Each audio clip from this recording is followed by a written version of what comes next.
My name is Moses Powell. I've been studying jiu-jitsu for the last 20 years. I'm the master for SARJEANT. And at this particular time, I'm a senior master in the art of jiu-jitsu Te and jiu-jitsu Ryu. .radio.net presents to you some of the most deadly jiu-jitsu masters in the world. Trained in the vicious urban inner-city street combat system of Sanukas Ryu Jiu-Jitsu, this art was created by the legendary Dr. Moses Powell, the father of American contemporary jiu-jitsu and the greatest martial artist of the 20th century. This network brings together 4 radio shows 4 nights a week, starting with Tuesday nights at 9 p.m. Each one teach one, with the Pia Master himself, Grandmaster Urban Muhammad, and his protege, Professor Terrence HALE. Wednesday nights at 9 p.m. Modern Combat Masters, hosted by the inheritor of GM Billy Davis Jiu-Jitsu, guru of his own Filipino system, and Sanukas Master, Grandmaster Darrell Sargent, and his co-host, Sifu RESTITA DEJESUS. Thursday nights at 9 p.m. is Professor Tom Curry's radio talk show, a Kenpo master and professor of Sanukas Ryu, 20 years law enforcement, senior tactical training instructor for intelligence retired, and author of the official Sanukas Ryu Jiu-Jitsu testing and training curriculum. And Friday nights at 8 p.m. is Making the Connection, hosted by the president of DocRadio.net, Grandmaster in the art of Sanukas Ryu and SOKE of Kuroshi Kaikan martial arts system, and president of the Family of Sanukas organization, SOKE HAISAN KALAEK, and his co-host, SHIHAN FAROUQ GIBBS. All of these shows can be linked to online by typing in docradio.net or listening live at the scheduled time by dialing 646-716-6825. DocRadio.net is also proud to present DocMagazine.net, the world's largest martial art magazine dedicated to Dr. Moses Powell, Sanukas Ryu i2i Jiu-Jitsu, urban tactical street self-defense, and streetology. Please join our Facebook group by typing in docradio.net and follow us on Twitter by typing docradio.net. Thank you for your support, and in the words of Doc, eye to eye, heart to heart, to the wall and back, os. Blog Talk Radio. Greetings, this is Fukan Shabazz from CentralKai.com, dojo located, Sanukas Ryu dojo located in Atlanta, Georgia. I'm filling in for Shihan Salahuddin and the Joker, Walker, until they actually come in. Tonight we're going to have an interesting segment, i2i segment, between Senior Grandmaster Anakanda Mushaba and Professor Yusef Rahman. Grandmaster, are you online? Yes, I am. Okay. All right. And right now I'm just waiting for Professor Yusef Rahman to come. While he's waiting to come, he's going to kind of give the audience some updates what's coming up this week. We actually have tomorrow we're going to have an interview with an on-demand interview with Professor Darrell Sargent. Later on in the week, we're going to have an interview with the last wife of Dr. Powell, Miss Gina Powell. And on Friday, we're going to have an interview with Professor Darrell King in Maryland. So we should have a pretty interesting week. Right now, like I said, we're just waiting for Professor Rahman to call in. How you been, Grandmaster? I've been really, really good, focusing on the seminar this week in Baltimore, Maryland, on September 3rd. Okay. Yeah. And that's good stuff. And it looks like Professor Rahman has just logged in. Professor Rahman, are you there? Yes. 1 second. Yeah, I'm here. Okay. Before I set the rules for this eye-to-eye, how was your day today, sir? Oh, my day was real nice. And you? My day was good. Like I said, it's supposed to be my day off. You know, I was supposed to be on the side with Anderson Cooper. You know what I mean? So So I was called back into the radio show. So I'm here to do my duty. All right, let me just set a little ground rules here. This is our first i2i. So the only thing I ask is that we keep everything respectful.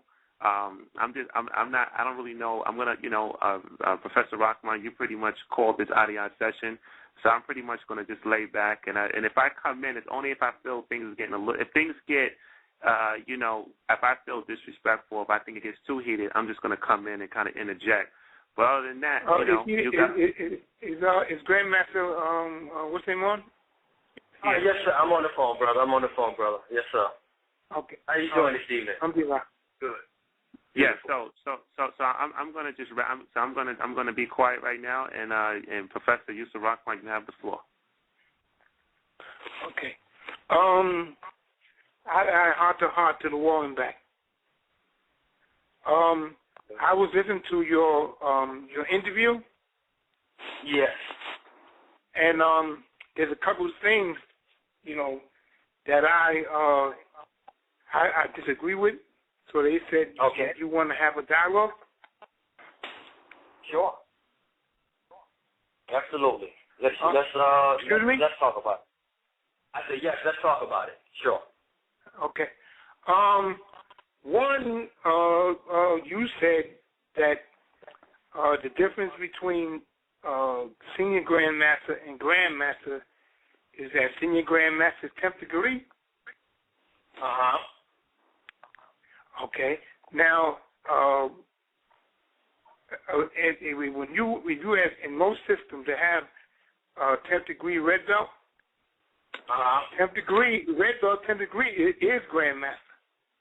In most systems that go to 10th degree, red belt is 10th degree black belt. Now, in Sanuka's rule, because Doc does things a little different, he say that yes, you can have grandmaster at 8th degree, or most people that have grandmaster at 9th degree, it's because the teacher's still there, and out of respect to the teacher, even though they're already 10th degree red belt, they keep the 9 out of respect to their teacher. Then when their teacher passed, and they take what they normally are, which is 10th degree red belt, which is also a grandmaster. Okay. Yes, go ahead. Yeah, go ahead.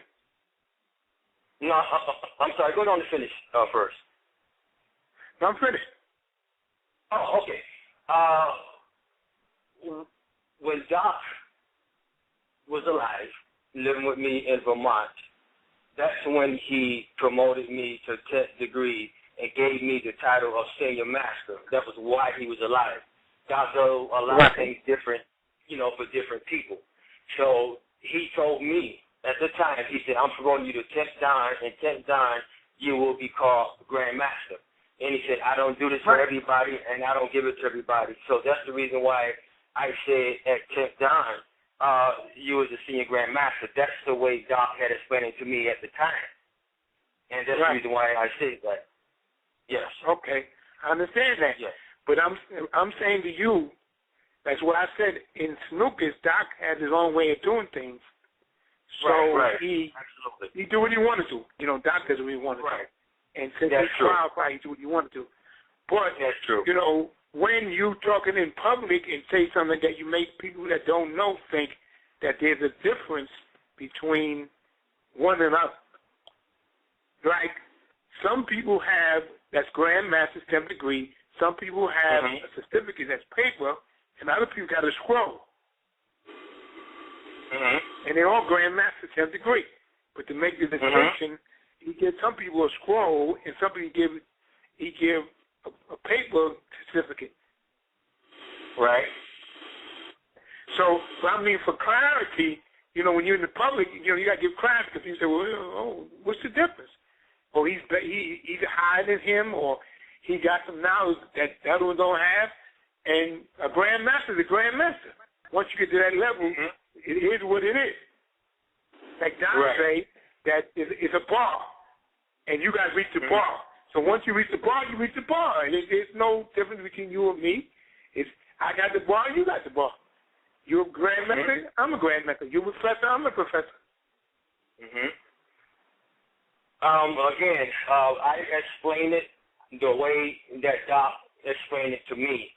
And again, Doc told me 8th and 9th degree is Grandmaster. He told me 10th Dan is Senior Grandmaster. That came out of his mouth. That's what he told me. That's what he put on my certificate. So there's going to be a difference of opinion as to what he told me as opposed to what, you may know or others may know. But I can only go by what he told me. And that's the reason why I stated what I did. I'm very, very careful about putting out misinformation because I don't want to confuse nobody when it comes to that. But I only said that because he told me that was the way it is. If he changed since then, he never told me. So I can only go by what he told me. So, this can, we can probably spend a lot of time going back and forth with this, but I understand your point as far as what you're saying, and then I'm asking you to understand my point. I'm going to hold on to what Doc told me, and that is something I'm not going to let go unless I know that he said something different, but he never told me that. And that's the only reason why I said what I did. Okay. Now, the second point that you said that I have a disagreement with, this thing about this evolving, the system evolved. Yeah. I got knowledge from Doc, and I went away and brought him something back, and it evolved. It evolved to something else. Now, Doc say numerous times, one, he said that I'm Sanuka's rule, meaning that if you want someone to show you what Sanuka's rule is all about, I'm the only one that can do that. If you want to know what Sanuka's rule is really about and who can demonstrate what Sanuka's rule is, then I'm the only one who can do that. You got some of my students that can have some part of them they can do, they understand, and other parts they don't. In another situation, he said that the masters do the same thing over and over and over every year. He said, when in a minute I'm going to do something, and you see they don't do what I do. In another instance, in 1999, he said that I can show you what I taught you last year. What I want for you is to get it down pat. So there's numerous pages where he said out of his own mouth, and, I've been blessed to be around a little while. I ain't just come yesterday.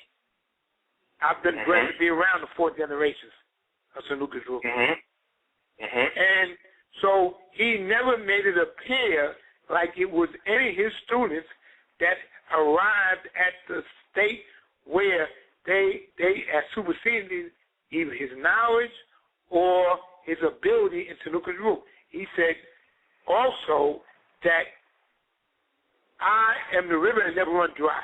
In other words, as much as you come to me, I still got some else for you.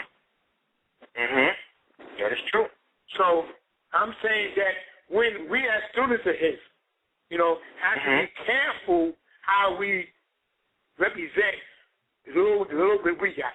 All of us got a little bit. All of us, it's like a great banquet table, and you got a little bit over here, I may got a little bit over here, and another one got a little bit over here, and together we may have a big portion of what it is. If we put all of us together, we may have a big portion of what it is. But even then, we don't have all of it. Even then, we take all of them, all the grandmasters, all the professors, put us all together in one pot and put them by itself. We don't equal him in our knowledge of Sanuka's rule or our ability to do it or understand it. Because when you see him do it, even when he couldn't walk, when you see him do something, and you see any of us do something, and that's barring nobody. You see him do, and you see us do, you see the difference in the flow, you see the difference in the knowledge, you see the difference between him and everybody else. So I'm saying we have to be careful how we do that thing. Yes. So you saying that I said that I went away and I came back and evolved Sanuka? During the interview, you said that. Okay, go ahead. That the interview you did on the radio, you said that he taught you. you one of the few that made him happy because you came back and taught him. It's on an interview. That is true. I did not too late, a couple weeks ago. Yes, I did. I did. See, my relationship with Doc is something that most people have no clue as to what my relationship was, how Doc trained me, how I came along, how I got to be where I'm at. You know, I did what Doc asked me to do. He asked me to take what he gave me and come back and thrill him, come back and teach him something, come back and show him something. I was able to do that, you know, and this was something from out of his own mouth. See, but the thing is this here, you know, people, see, I never was into all of the glory and all the ego and whatnot. That's never have been my thing. All I wanted to do was to learn and to please my teacher. And I did whatever I can do to accomplish what he asked me to do. Now, we had a whole lot of private moments that is not public, so a lot of people don't know exactly what our relationship was. So I can only tell you what my relationship was with Doc, what we talk about, what he said to me. Now, and it's up to the person to either accept it or don't accept it. They can feel I'm making it up, or they can, accept it on face value. See, but the thing is... So what I'm saying is, I understand what I'm saying, Grandmaster. I understand what I'm saying, Grandmaster. What I'm saying to you is this, I understand, I had a special relationship with Doc. Anybody that know me and know Doc, whether they know me as Brother Joseph, whether they know me as JoJo Dancer, or whether they know me as Mr. Rahman. Anybody that know me over the 40-some years I've been training with Doc. Anybody that know me know that me and him have a special relationship. His first wife was me and my brother's babysitter, so I know him a long time. Even before I was but we're not talking about that. What we're talking about is, as a student, as a dedicated student of Dr. Moses Powell, as a dedicated student of Dr. Moses Powell, as a person that loves him, as a person that have no other teacher, no other system, no other teacher, all you have is what he gave you. All you care about is what he gave you, or what he allowed you to obtain, the freedom he gave you. So, but I'm saying we have to be careful now that he's gone, how we represent what he gave us. Right, exactly, and that's the whole point. You keep talking about being careful, brother, when I am one of the most careful people that you ever going to run into. See, I only speak what I know to be true. See, I'm a man of great integrity, and I don't have no reason to just say anything out of my mouth because I'm not looking for the fame and glory. That's not me. So when I say something, it's because it's real. It's because that's the way it was with me, and that's the way it was with Doc. So I'm not saying anything disrespectful. I'm not saying anything off the cuff. A lot of people might not get it. They might not understand it. But it is what it is, just the same. You see, so I did what he asked me to do, and that's the point that I was trying to make. And yes, he the one that said, yes, you're one of the few people who was able to make me happy by doing what I said. That's what he said to me. And I'm only repeating what I said. All right, let me, so I'm saying to you, Grandmaster, is this. If you say that, yes, he asked me to do something, and I did what he said, or did what he asked me to do, that's in appearance, that's different than saying that I thrilled him and I taught him something. Because it ain't no different. No. You misunderstand it. Doc's the one who told me that I thrilled him, that I taught him something. And see, in Vermont, we were teachers to each other in many ways. But that's the thing that you wouldn't know because you wasn't there. So you wouldn't know that to be true, you see? So those are the things that have happened. People don't know that part of Doc, where Doc was reaching out, where Doc, see, the thing is, when Doc came up there with me to Vermont, Doc's life was almost out. Doc was in trouble. Doc was sick. Doc wasn't well, and Doc was on his way out. I was there to come to his rescue when nobody else did. I was there to help assist him in coming back, getting his health back, bringing him back to life, and really getting him back into the spirit of teaching and what he wanted to do. These are things that he told me. These are things that he shared with me because of what I did. He asked me, show me something. Show me what you do. Teach me something. Say, yeah, I like that. I like that. I'm going to use that. Or I'm going to take this, do that with that. That's our relationship. So you can't speak on that because you weren't there and you don't know. And okay, so what I'm saying to you is this, Grandmaster. That's what I'm saying. I know what you're saying, brother. It don't change anything. No, you don't know what I'm saying to you. No, you don't know what I'm saying to you. Right. No, you don't know what I'm saying to you. What I'm saying to you is, Doc, no, you don't. Doc, say you do something. Say I'll do something. Say he train, he gives the technique and I'll do something. Or he'll see a bird, or you see a cat, or you see whatever. When it goes in the brain, it goes in one way. When it goes in his brain, it goes in one way. Wherever he got it from. He may say, yeah, I like that. I like whatever it is. I like what you did. Oh, yeah, you see what he did? I like that. Now, but where the benefit of him is, when it go in the brain, go around in the brain, come out the other side. It don't come out the other side the way it went in. So for me or you or anybody else to say that you showed him something, he gave you something and you made it yours, and you showed him something, it went in the brain, it went around in the brain, and it came out the other side of the brain. For one of us, any of us, and I don't know too many people got a better relationship with Dr. Nathan. I don't know. I know you know. Okay. I know you know. Now, this long-standing relationship since the late 60s. It's a long-standing relationship. Now, so for one of us to say that when it ran around his head, whatever he's seen us do, to roll around in the head and come out the other side like it went in, we don't understand. Brother, you know what? We can talk all night on this point. I stand firm by my statements and what I said, and I'm not backing off of it because I know what's true. I know what me and Doc talked about. I know what he said to me, and that's fine. So let's move on to the next thing because we can talk about this all night long, and we're not going to get anywhere. So let's move on to your next point that you disagree about. Okay. Those are two major things I disagree with. I was at Atlantic Avenue, 1974. I understand that it was a question about me being at Atlantic Avenue. No, it was never a question about you being at Atlantic Avenue. Okay. It was never a question about you being at Atlantic Avenue. Because when I seen you in Muslim Khalifa, when you did the demonstration, you said, oh, I remember you from Atlantic Avenue.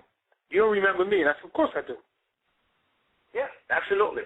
Of course I do. Absolutely. So therefore, there's no way I could say that you weren't at Atlantic Avenue when you see me personally and say, yeah, I remember you from Atlantic Avenue. Right. Absolutely. I started living at Atlantic Avenue in 1969. Right. Was there a question, Grandmaster, and also Professor Rahman? By the way, this is Salahdeen. Sorry, I had some technical difficulties, but I'm here now. Was there a question as about the period or the how much training did he actually do there?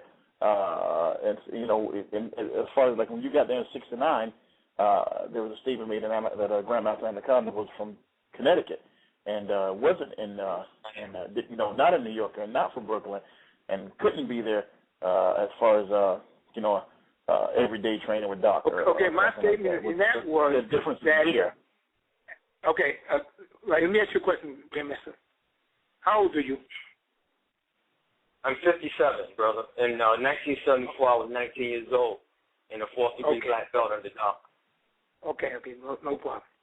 Now, what I said is that in '65, the date I heard was 65. 65 years old, I was 16, and I'll be 53 the first of the year. Right. So what I said was that you were a student. You was in school. You was a child. I was at 65. Yes, I was 10 years old. That's when I started. Right. You was a child. 1965. Right. Yes, sir. That's what I said. You was a child. And you lived in Connecticut, as far as I know. Absolutely, I did live in Connecticut. Since you was a child, and did not live in New York City. Right. Being a child and going to school and doing stuff that all children do, it was impossible for you to be in Brooklyn, say, every day, 2-3 days a week, because you had stuff to do when you was in Connecticut. That's right. I didn't start coming to Brooklyn until 73, 74, somewhere around there. Okay. So that's what I'm saying. So when that said 65, it's impossible for him to have any really extensive training in Sanukis in 534 Atlantic Avenue because he was a child. And as a child, you know, your mother, father, you got to do homework, you got to get your sleep and all these other things that you shouldn't do. Yes. Yes, absolutely. Absolutely. Okay. No problem. Respond to that, Grandmaster Anakanda, a little more detail. What Professor Rahman seems to be saying or implying is that you were extremely young and couldn't have been possible for you to have been training, let's say, every day at 554 Atlantic Avenue or wherever Dot was in 65 and 66, 7, and 8. How would you respond to that? Because I know you were one of the most senior people out there, being one of the youngest, like you said. Yes, when I started with Dot, it was in Connecticut in 1965. I was 10 years old. I was a black belt in Kempo Karate at 10 years old. I was a junior black belt. Doc started training me at 10 years old after he did an exhibition at a school called Fred DeWitt. And I've been training with Doc, again, started at 10 years old. And what happened was when I trained with him in the public class in the dojo, I trained with him until I got my first rank or my first grade. My first grade was green belt. After I got my green belt, Doc took me out of public training, and he went to my home, and he trained me privately in my home until I got the first-degree black belt. I went from green belt to brown belt to first-degree black belt. After that, that's when I started going down to Brooklyn, New York, a little while after that. So the whole thing is that, yes, I did start very, very young. And Doc would come to Connecticut 3 days a week. He would stay at my house, because he anytime he came in town, he stayed with my family because he became very close to my family. And like I said before, it had got so deep that he almost became my brother-in-law because he was about to marry my sister. So yes, sir. So he was there. Not only that, but there was many a times when he came to stay with me, he brought Professor B to my house, and Professor B would also train me. And he would work with me. And see, in my book, I speak about all these things. I lay it all on the table because I'm an honest person, and I put it on the table. Yes, even, the good, the bad, and the ugly. And when I say these things, I don't say these to mean any disrespect or to imply that I'm all of that, because I know better than that. One thing Doc said for me, he said, listen, don't ever try to be me. Always be yourself. And that stuck with me, and I never tried to be Doc.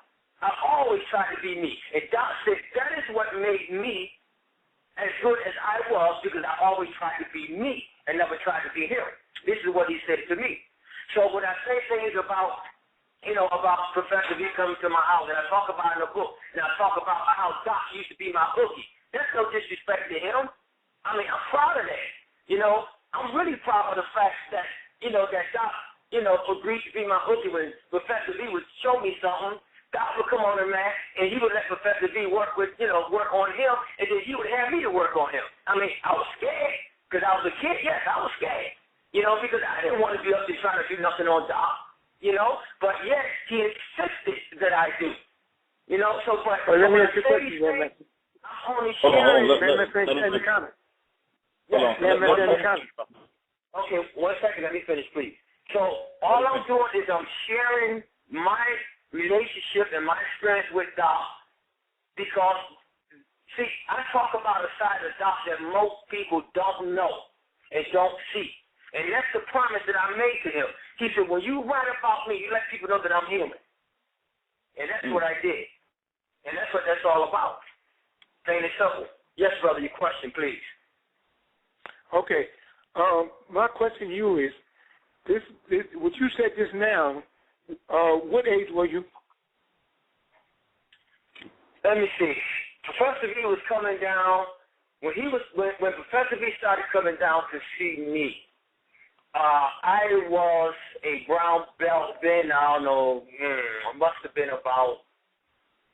I really have to say, it must have been about 1970, somewhere around there, when Professor V started coming down, and he continued to come down every so often until I started coming to Atlantic Avenue.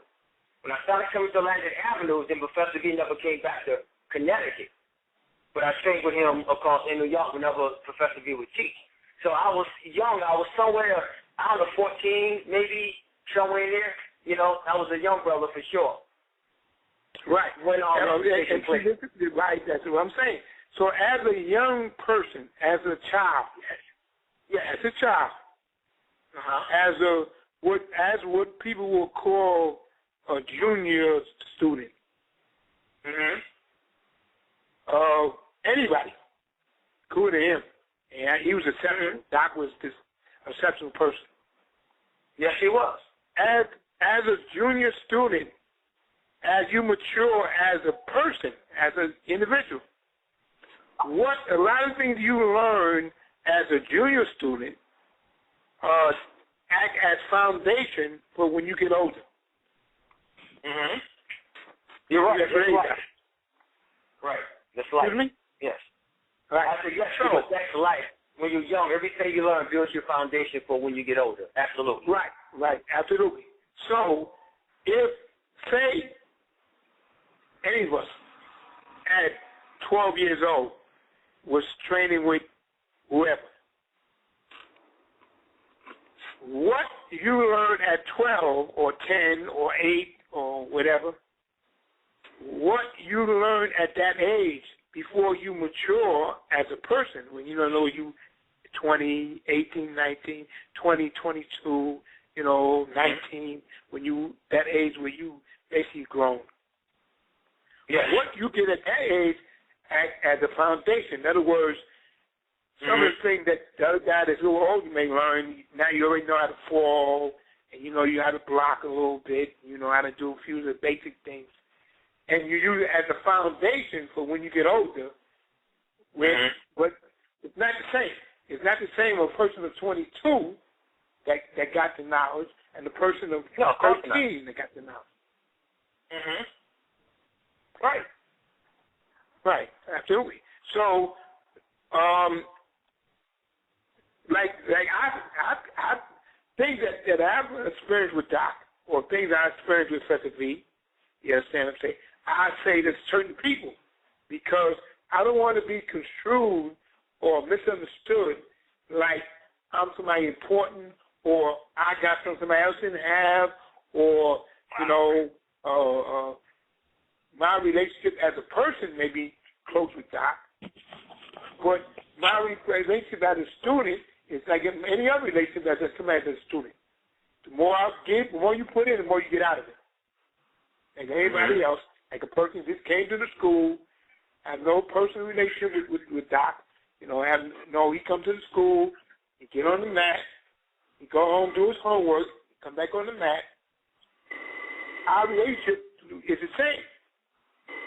Even though as a personal relationship, as a friend, as a mentor, as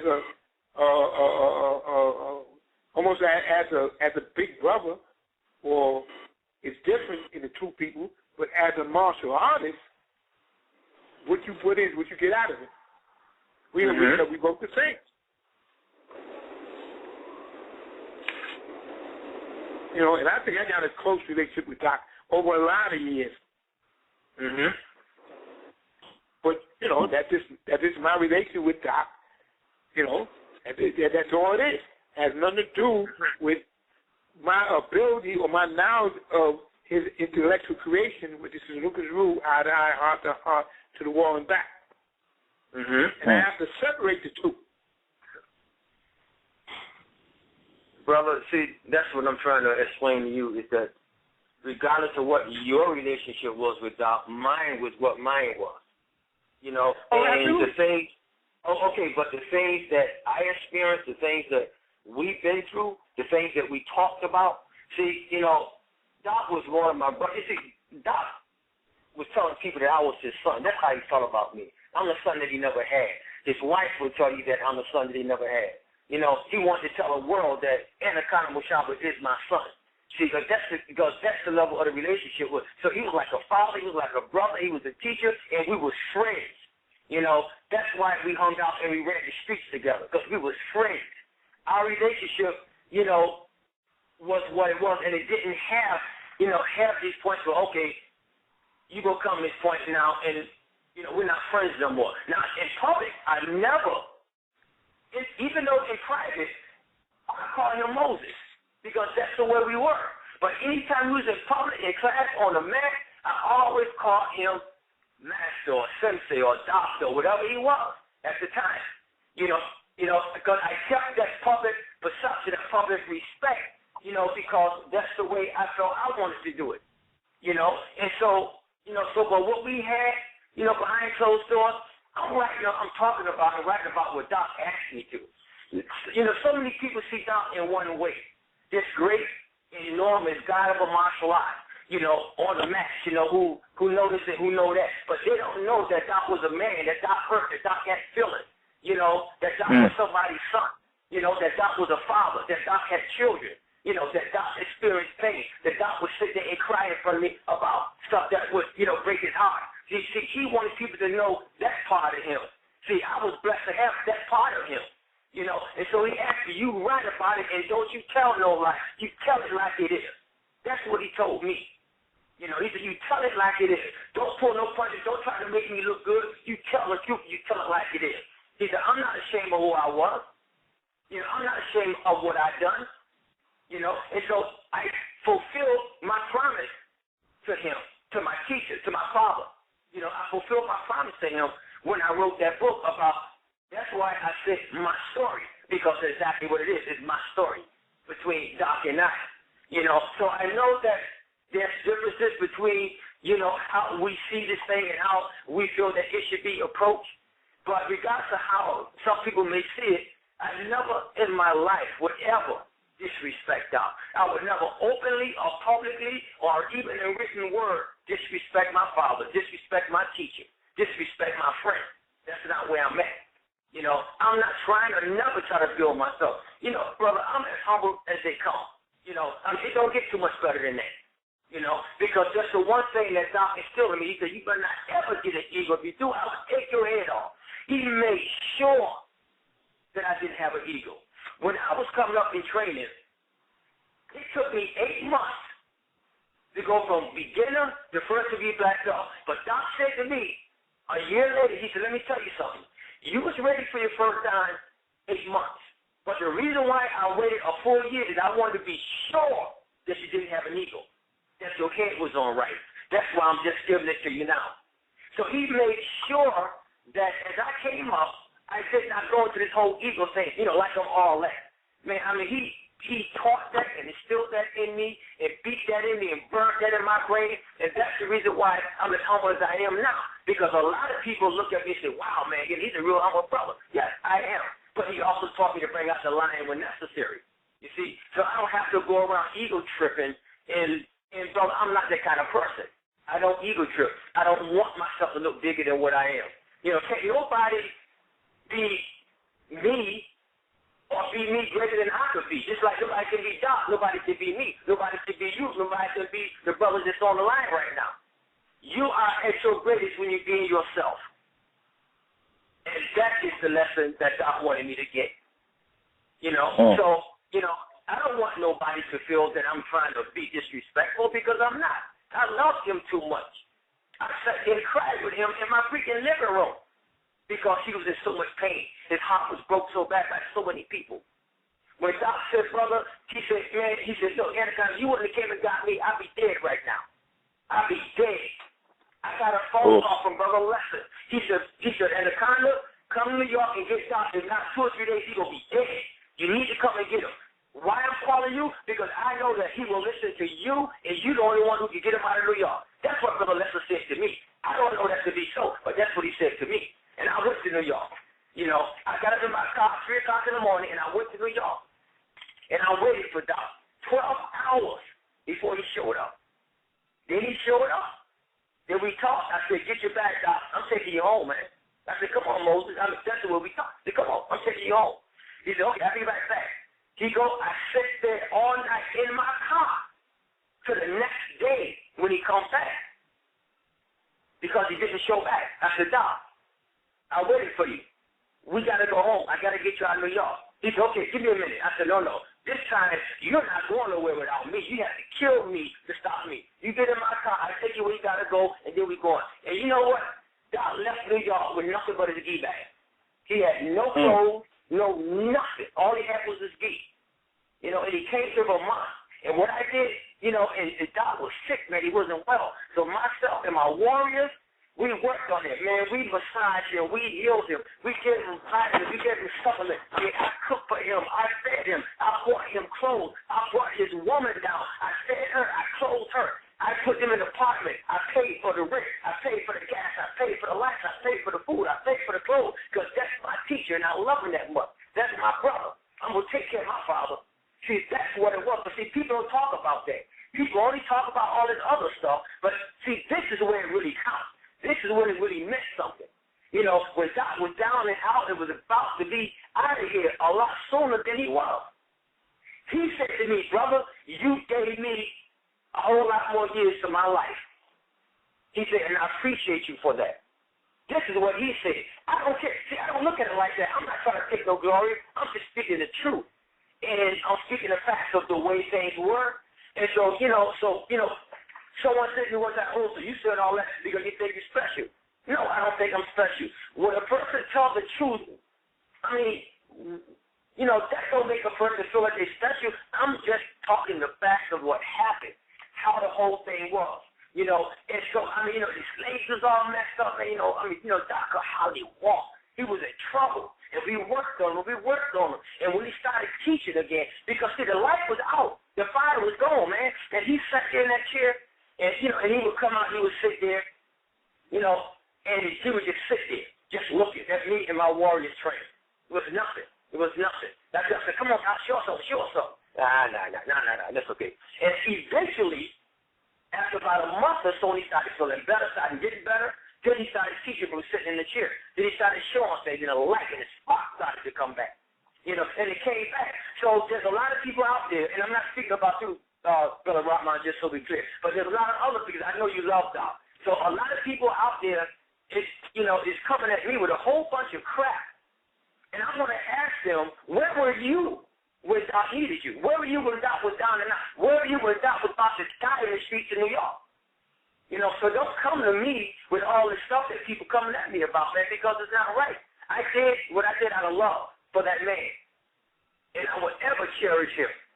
I mean, even now, believe it or not, in my meditations, I still talk with Doc.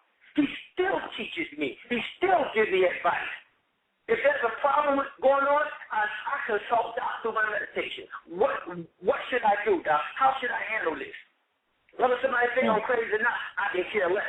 But this is my relationship. I'm only speaking on what I know. And it may not be what nobody else knows. They may not like it, but the truth is the truth. I'm only speaking facts.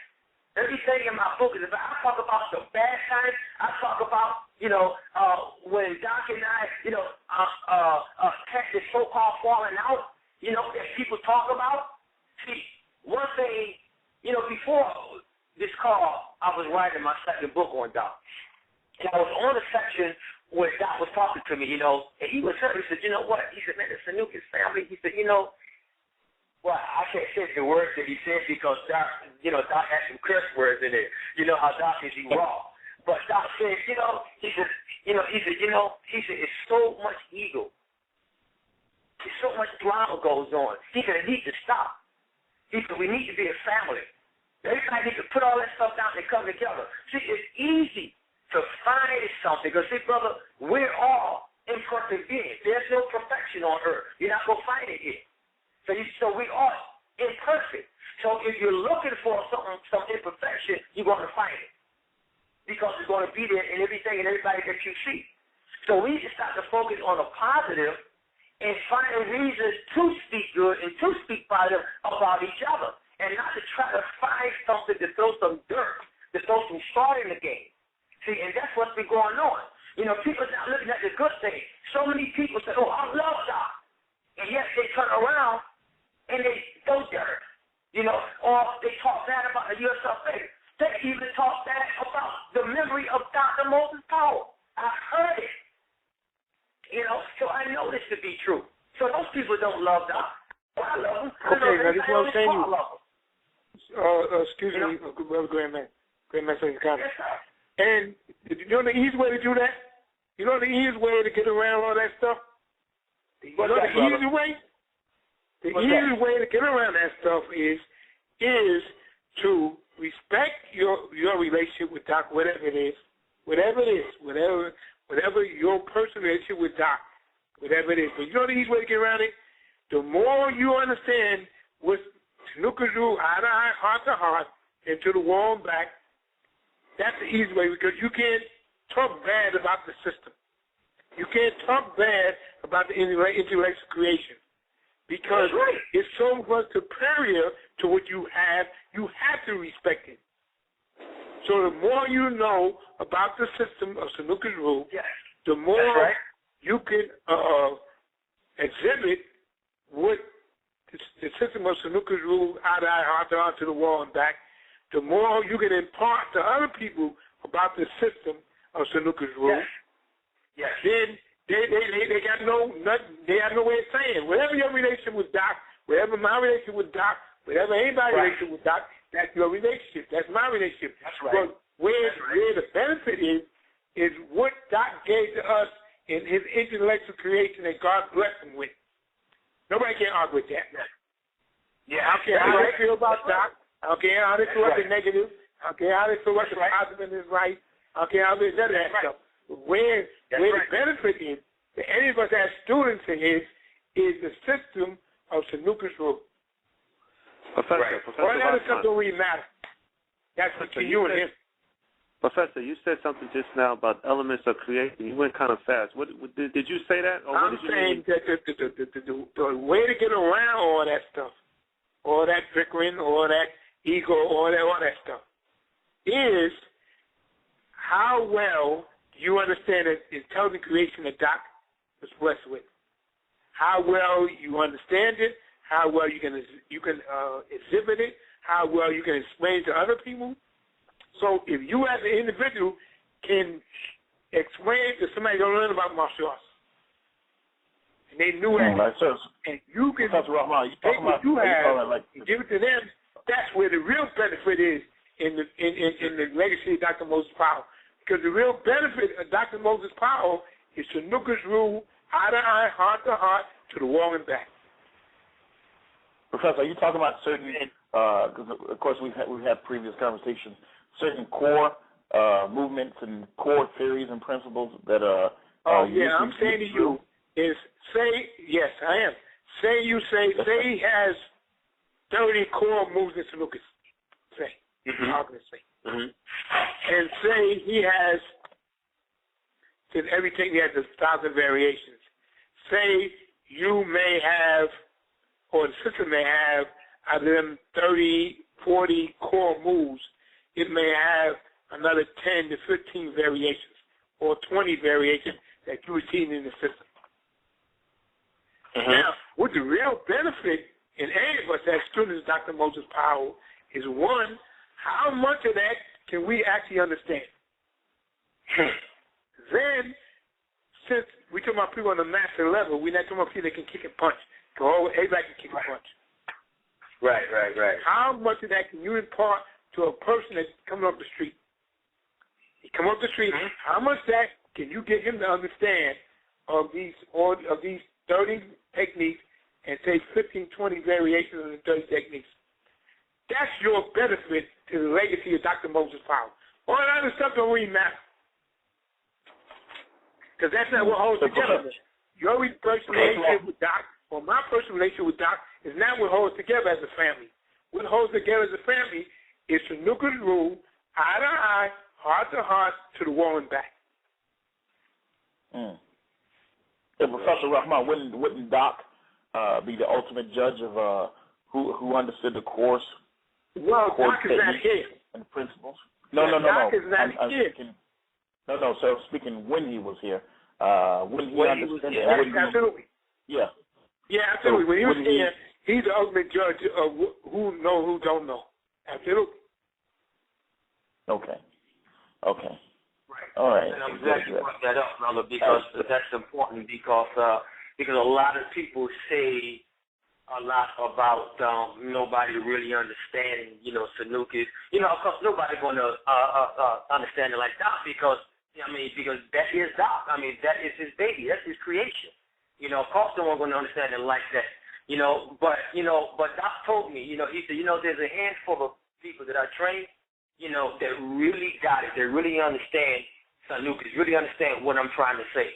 Even the philosophy of it. He would teach, certain philosophies, openly, and then he would teach certain philosophies privately. He would go deeper. He would get more involved. So he would explain. He would take, for instance, people say, okay, in general, let's say Sanuki means simplicity, right? And but yet in private, he would take that even further. And he would say, and then he would explain, this is what I mean by simplicity is da da da da da da da. See, I'm writing about all those things because I got a lot of the stuff that he gave me that I'm going to share with everybody because a lot of the family, who may not have it, then we should be able to share with each other. I'm sure that Professor Rahman got a wealth of knowledge that he can share, and we need what he got to offer us. And there's a lot of us out there who got a wealth of knowledge. And I'll show everybody something, and so we all can come together as a family, as the brother's saying, and let's share this knowledge, and let's keep Doc's life bright. Let the world understand who this man was and what he loved the world as a gift and as a blessing, because a man like that don't come around only, once in a lifetime. He come around only once, and you're not going to get another Dr. Moses Power. You're going to get another one of him. That's it. It's done. And the best thing that we can do is like the brother said, let's get out there and let's present our very best. Let's take it to the wall and back. Let's show the world what this man gave us. Let's show him what he really means by eye to eye and heart to heart. So I agree with you, brother, Professor Rahman. I agree with you, brother. I got your back on that. Hey, excuse me, Grandmaster Anakanda and Professor Rahman both. We have another question here, and it's just something that I think needs to be said also, since we have an i2i segment, and I'm sure we're going to have opposing views on this also. First of all, I would like for Grandmaster Anakanda, by the way, you are the president of the United Snooker Family Association. I want you to explain to the listeners that the United Snooker Family Association, its aims, its goals, and that the United Snooker Family Association is a separate entity from the legal estate of Dr. Moses Powell, and how this organization that you're the president of is solely about Dr. Moses Powell and putting forth the Sanukas. I want you to explain that, and then also the separation between the estate and the federation or the association. And then for Professor Rahman, after our dear brother explains, because I do understand that Professor Rahman is not a member of the USFA, and I would like to ask him if the evidence points that the USFA is an organization set up to remember Doc, his Sanuka's rule, and put it forth and put Doc first. Why would you not join the United Snooker Family Association? Now, that's a heavy issue, so I'm allow Grandmaster, if you can just do it within, let's say, 5 to 10 minutes and give Rahman time to respond within 5 to 10 minutes, because there's a lot of confusion, especially from other personalities out there, that the USFA and the estate of Moses Powell are the exact same entity, and they work together and everything else, or one controls the other. And I just want you to explain to them that the USFA is an organization that is set up strictly for the preservation of Sanuka's rule and Dr. Moses Powell's art, and that the estate of Moses Powell is something that you have no control over, and I or anyone else has any control over. And then, Professor Rahman, if you can explain why you are not a member, or why you will not, or if you will become a member, if it is about Doc. Grandmaster, you first, please. Okay, thank you, brother. Amen to what you said. I can only piggyback off of what you said, because I think you said it. Because the USFA is a separate entity. What makes the USFA legitimate is being that the estate of Dr. Moses Powell legally recognize the USFA as the only legal entity to represent Dr. Moses Powell in Sanuki's root system. See, the state has the power, you know, because they own Dr. Moses Powell legacy. And they gave us, and we exist by their permission, but we're a separate entity. The state of Dr. Moses Powell do not run USFA. You know, the USFA, the president, the board of directors, and his members, we run the USFA. So it is not the state. It's a whole different legal entity, and we don't have nothing to do with with what they do. They can make whatever calls or decisions that they want concerning his estate. There's nothing we can do about that, you know. But then we too have the right and the permission to run an organization according to how we see fit. The only thing that they can do is say, you know what, I'm not gonna recognize y'all no more. I mean, you know, but as far as being able to do it as we please, as we see fit. This organization was put together for one purpose, and that is to preserve the name, the teachings, and the legacy of Dr. Moses Powell. It's all about loving Doc. You know, a lot of people got personal issues and personal differences, but see, all that stuff needs to be left outside. We all come together. We all, a lot of people doing their own thing, their own systems. That's cool. Nothing wrong with that. But we all, as family, need to have one place where we can all come home and be family, regardless of whatever else we're doing. We all one family. We all Sanukas. We all home. And so if it's about loving our teacher, if it's about showing him that you care, that you love him, you love his legacy, that's what the USA is all about. There's really no reason, at least that I can see. I'm sure other people may have reason, why anyone Sanukas would not want to be a part of the only recognized legal entity that represents Dr. Moses Powell. But it is about him, and it's only about him, no personal stuff. Nobody can bring personal baggage. Even before I took the presidency, I thought about it a long time. I had to go through and examine myself. I had to let my feelings and emotions come up. And I had to see, can I do this with a clear conscience and a clear mind and bring no baggage and no personal issues? Because if I feel that I cannot serve the USFA properly or documentary property, I don't want to be here because I don't want to do nothing to earn it. And after really careful soul searching, I realized that I can't because it was simple. I love Dr. Moses Powell. The rest of that stuff don't matter. So, yes, this entity is only about Dr. Moses Powell. Nothing personal, never mind what anybody else created, no matter what nobody else did, no matter who there is in life. We come here as a family to respect our father, to respect Dr. Moses Powell, and to see that his legacy lives on and that it do what it needs to do. The estate, again, that's something different. That's a different entity. They do not order us around and tell us what we have to do. A lot of people have a misconception, about that, but that's not true.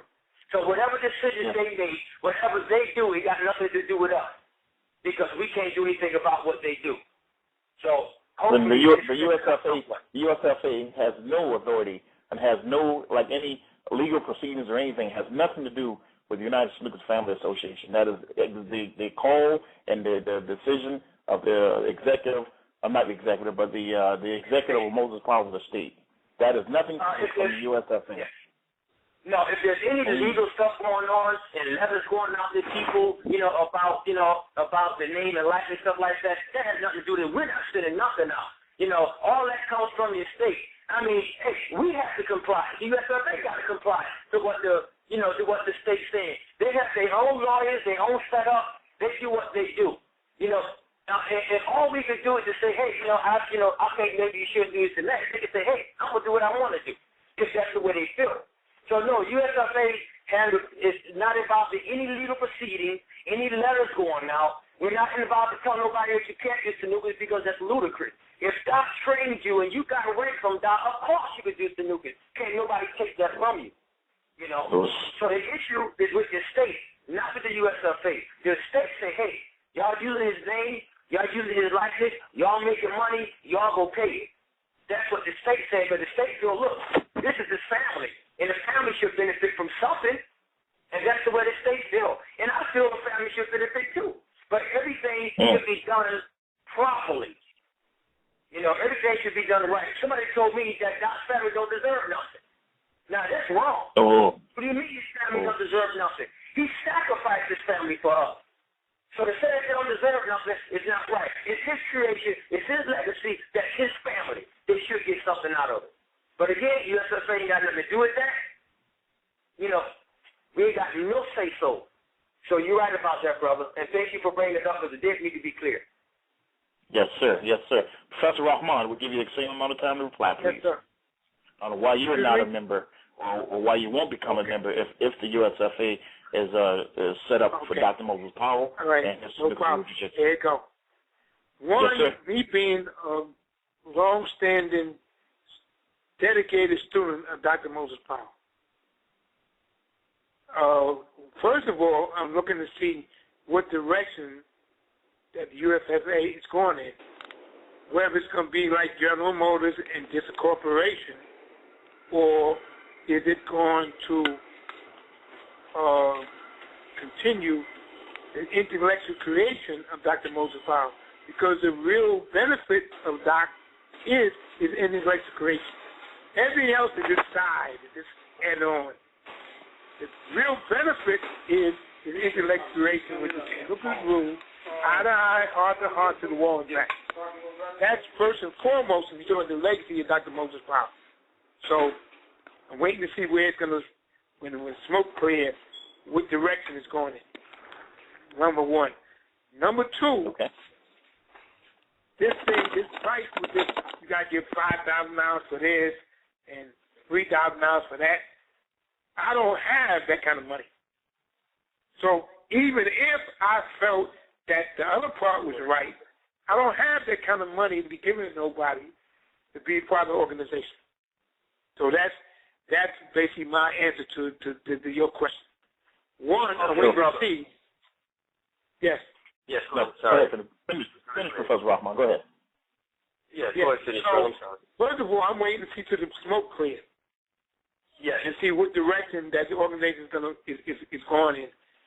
Then I'll make my decision whether it's worth me being a part of it. Now, as far as the family, as far as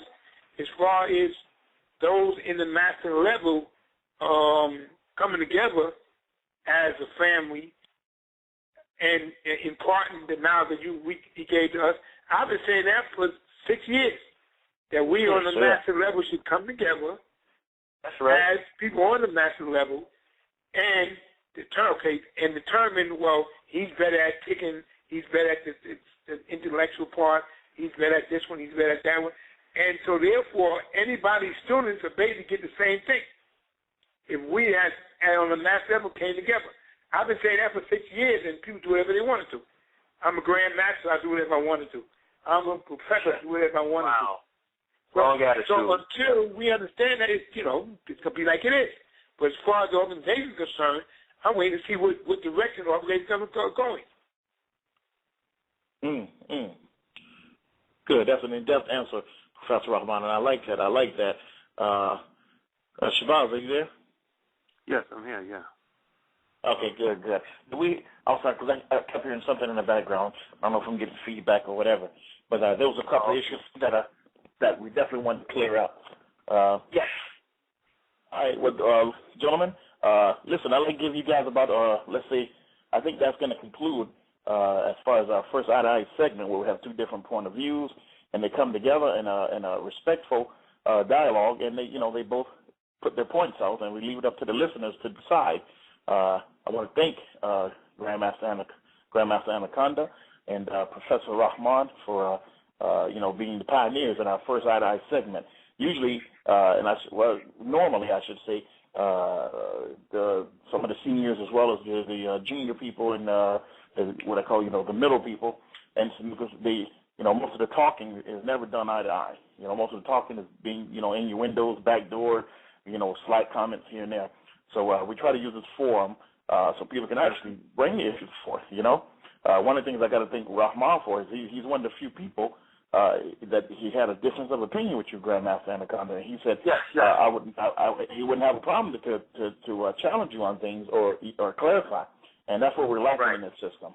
What we have is they're probably more. We have a lot of dojo warriors and internet assassins and things like that But when it comes on an i2i segment, when you actually tell them, man, well, listen, here's what I have a problem with. We don't have enough of that. And I want to thank both of you brothers.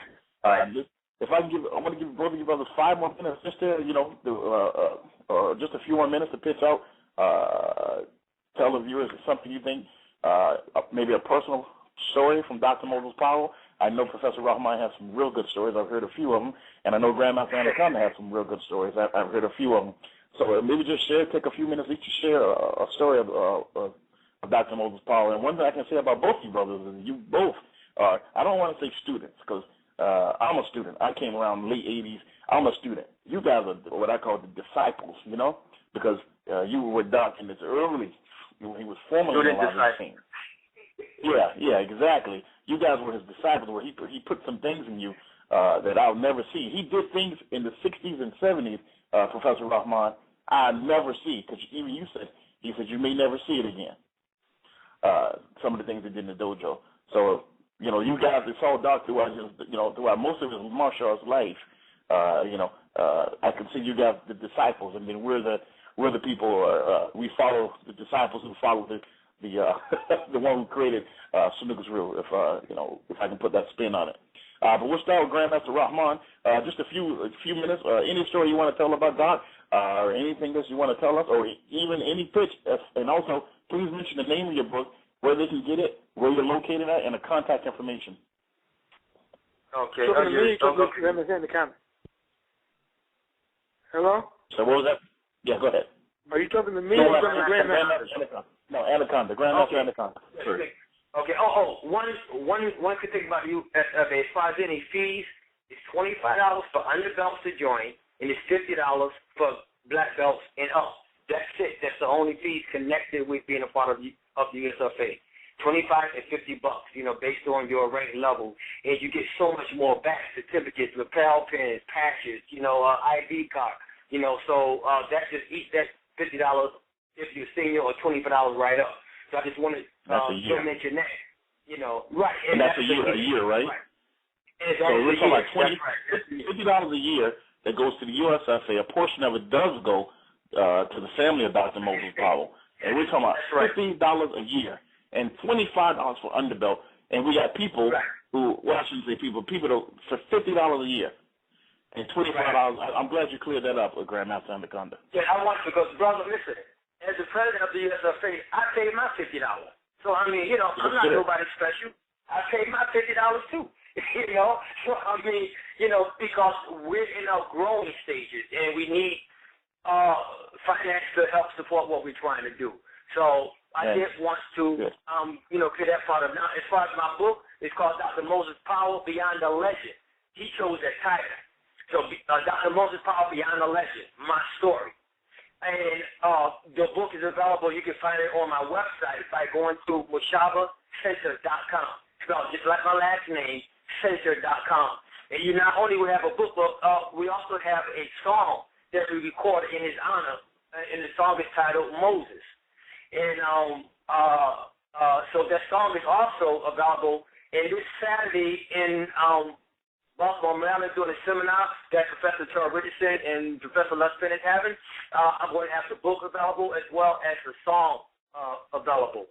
And I also donate a portion of this, also of these sales will go to help the estate or to help the family and the USFA too. So I wanted to make sure that everybody understood that. So pretty much. And the website for the USFA. The website for USFA, and actually the book is available up there too. You're right. The website is usfa.org, www.usfa.org. And that's the website for USFA. We have a lot of information up there. More stuff is being added continuously, and updates, newsletters, and the whole 9 yards, so we can keep the people informed as to what's going on. It's like Professor Rahman said right now, sure, there's a lot of smoke because we're in the first year. And it's a whole lot of learning curves, a whole lot of stuff to get right, a whole lot of stuff to learn and to set straight. Then you got to deal with all the other stuff and all the negative stuff and all the player haters and all that kind of stuff. But we're going to get past that, and then we're going to move forward because we're making great progress. We got some beautiful things online that's about to come into fruition next year and the year after that. So we got some major stuff that we're looking to do with the USFA.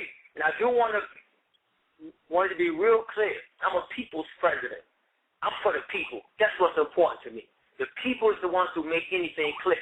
And that's what it's about. It's about the people.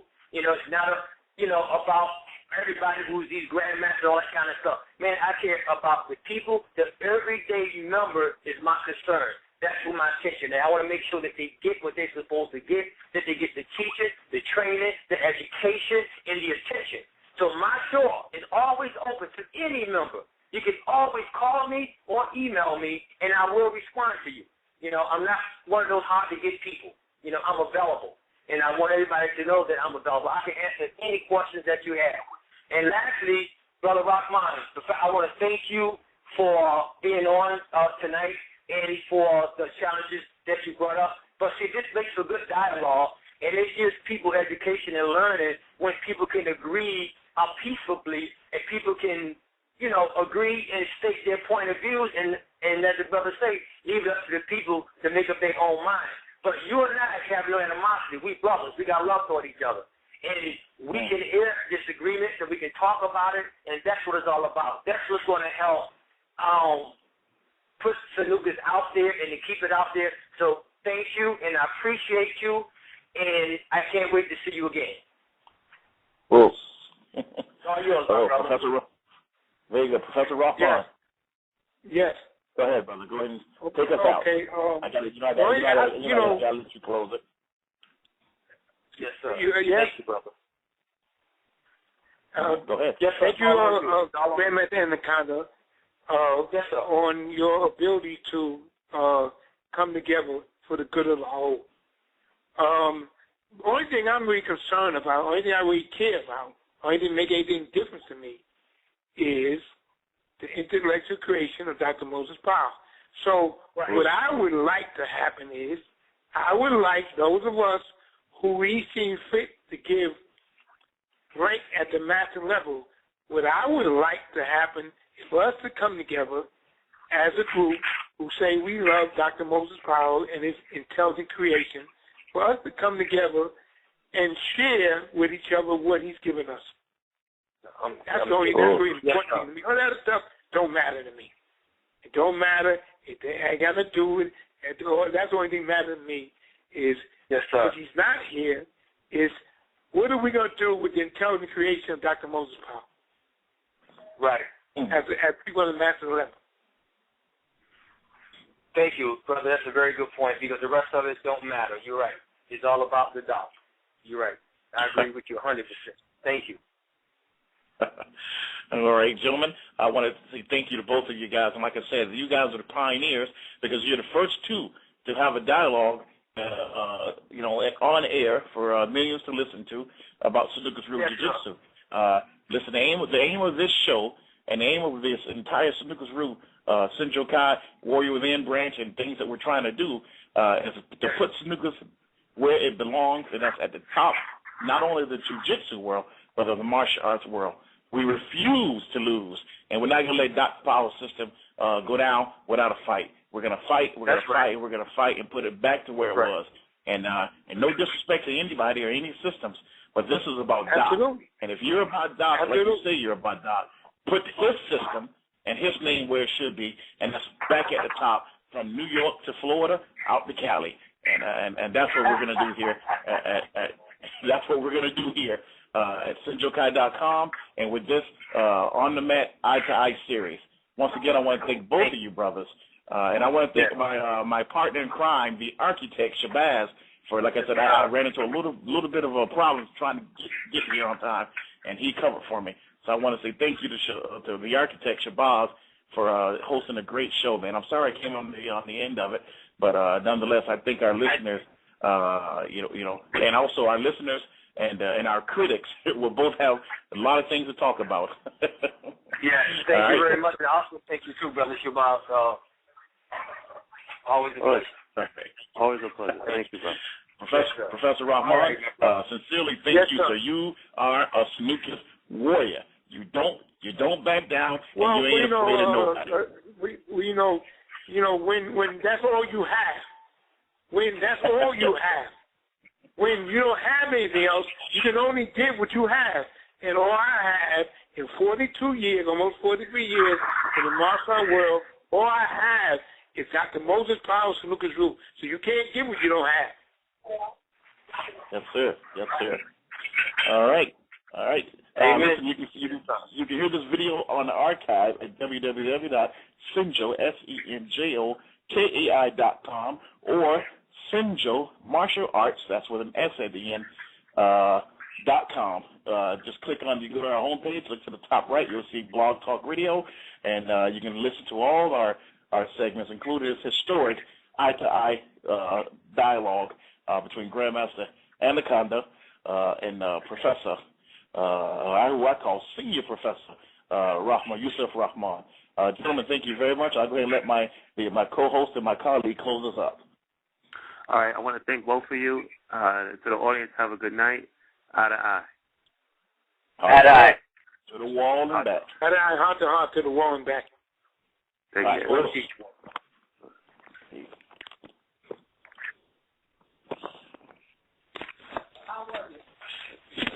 Right, when they